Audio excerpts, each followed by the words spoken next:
Hello दोस्तों, मेरा नाम अमन है। मैं आपको अपने साथ बीती बातें बताना चाहता हूँ। मेरी उम्र 23 साल है। यह अभी कुछ महीने पहले की कहानी है, जब मैं अपने दोस्त की शादी में गया हुआ था। दोस्तों, मैं आपको बता दूं कि मैं अपने बुआ जी के घर पर रहकर ही पढ़ाई करता हूँ और यहाँ मैं 5 साल पहले से ही रहता हूँ। तो यहाँ पर मेरी जान पहचान काफी लोगों से हो गई थी। मैं अपने बुआ जी के परिवार में ही रहता हूँ। घर में सिर्फ मैं और बुआ तथा फूफा जी रहती हैं, क्योंकि मेरी बुआ की लड़की की शादी हो चुकी थी, जिस वजह से वह यहाँ नहीं रहती है। एक दिन मुझे अब एक दोस्त की शादी में जाना था, तो मैं अपने दोस्त की शादी से 5 दिन पहले ही चला गया, ताकि मैं उसके कामों में कुछ हेल्प कर सकूं। मैं वहां चला गया। हमने शादी के दिन तक सारा काम किया और खूब मौज मस्ती किया, क्योंकि हमारे ग्रुप के सभी दोस्त शादी में आए हुए थे, जिस वजह से हम लोगों का मिलना भी संभव हो सका। अब तो आप लोग जानते ही हैं कि जब सभी दोस्त मिलते हैं तो खूब एंजॉय करते हैं, और वही हमने भी किया।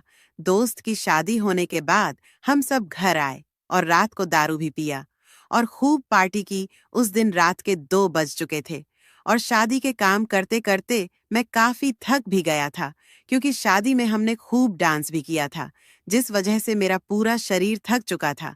इसलिए मैं अपनी बुआ के घर गया कि उधर जाकर सो जाऊंगा और थकान भी मिट जाएगी। मैं बुआ के घर गया तो फोन करके बुआ से गेट खुलवाया।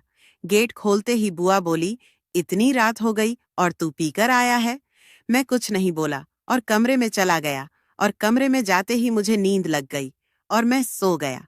मैंने कुछ ध्यान नहीं दिया और सो गया। जब रात को प्यास लगी तो देखा कि मैं अपनी बुआ से सट कर सोया हुआ हूँ। मैंने इस बात पर ज्यादा ध्यान नहीं दिया, क्योंकि मेरी सोने की आदत ऐसी ही है। मैं पानी पीने चला गया, फिर वापस आकर मैं दोबारा सो गया। कुछ समय के बाद बुआ जी उठ गई और बोली, क्या हुआ? मैंने कहा, कुछ नहीं, मैं पानी पीने गया था। मैं सो गया। सुबह उठते ही मैं उठा और नहाने चला गया। जब नहाकर वापस आया तो बुआ भी उठ चुकी थी। उन्होंने मुझसे कुछ नहीं कहा। मैं अपनी वापसी के लिए पैकिंग करने लगा, क्योंकि 1 घंटा बाद मेरी ट्रेन थी। क्योंकि इस समय कॉलेज की छुट्टी चल रही थी, तो मुझे घर जा था। मैंने थोड़ी देर बाद ध्यान दिया कि फूफा जी नहीं दिखाई दे रही हैं, और कल भी मैंने बुआ से पूछा भी नहीं था। अब मैंने पूछा तो बुआ ने बताया वे बाहर गए हैं और 1 हफ्ते के बाद ही लौटेंगे, क्योंकि उनका कुछ शहर से बाहर काम था। इस वजह से वह चले गए हैं।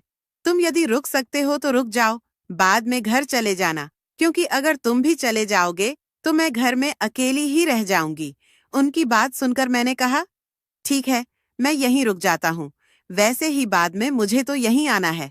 मैंने अपना टिकट कैंसिल करा दिया और रुक गया। फिर मैं हॉल में बैठकर टीवी देख रहा था। तभी बुआ ने कहा, अमन, मुझे मार्केट जाना है, तुम मेरे साथ चलो। मैंने कहा, ठीक है, आप तैयार हो जाइए। फिर 10 मिनट बाद हम तैयार होकर मार्केट की तरफ चल दिए।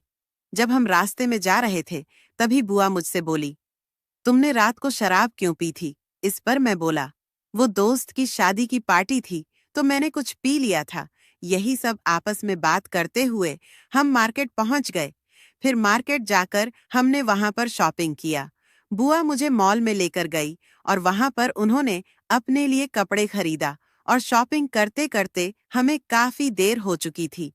तो अब हमें भूख भी लगने लगी थी, जिस वजह से हम रेस्टोरेंट में गए और वहां जाकर हमने खाना खाया। फिर बुआ ने कहा, आज मुझे तुम्हारे साथ घूमकर मजा आ गया। मैं बहुत दिनों बाद घर से बाहर निकली हूँ, क्योंकि तुम्हारे फूफा जी को तो टाइम ही नहीं मिलता है। आज मैं बहुत खुश हूँ। फिर मैं बुआ को लेकर घर चला गया। फिर घर पहुंचते ही बुआ बोली, चलो हम आज साथ में टीवी देखेंगे। फिर हम दोनों बैठकर टीवी देखने लगे। फिर बुआ ने मुझे टच किया और बोली, चलो आज हम क्रिकेट खेलते हैं उनके मुंह से इतना सुनकर मैं बहुत ज्यादा खुश हो गया, और हम दोनों ने खूब क्रिकेट खेला। मुझे क्रिकेट खेलने में बहुत ज्यादा मजा आया। अब हम दोनों साथ में खूब पार्टी करते हैं। दोस्तों, आज मुझे सब कुछ मिल चुका था। इस तरह से मेरी जिंदगी खुशी खुशी कट रही थी। दोस्तों, आपको कहानी अच्छी लगी हो तो लाइक, कमेंट, सब्सक्राइब जरूर करें। मिलते हैं नेक्स्ट वीडियो में। लव यू, टेक केयर दोस्तों।